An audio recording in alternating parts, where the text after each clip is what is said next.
I'm a corporate guy and finally decided to reset my life. I woke up early, finished my routine, and picked Jaipur for a morning run.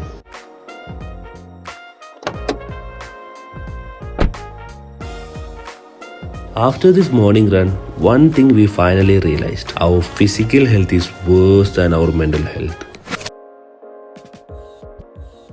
നമുക്ക് ഈ auto ചാട്ടൊന്നും നടക്കൂല. നമുക്ക് തിന്ന ഉറങ്ങ പണിയെടുക്കുക അതല്ലേ നടക്കൂ. അല്ല കുറച്ച് കഴിയുമ്പോൾ മനസ്സിലാവും. എനിക്ക് കോർപ്പറേറ്റ് ഇൻഷുറൻസ് ഉണ്ട്, എനിക്ക് സീനൊന്നുമില്ല. കോർപ്പറേറ്റ് ഇൻഷുറൻസിന്റെ എല്ലാ എക്സ്പെൻസും കവർ ചെയ്യോ? അതാ കവറാവില്ല. ഇല്ല, അതിന് ശരിക്കും അഡീഷണൽ ഇൻഷുറൻസ് വേണം. അതിനെ കുറിച്ചൊന്ന് പഠിക്കാം. നമുക്കൊരു സീരീസ് ചെയ്യാം ഇൻഷുറൻസിനെ പറ്റി. ഓക്കെ, ഇപ്പൊ ഇതൊന്ന് പിന്നെ നോക്കാം. ഓക്കെ.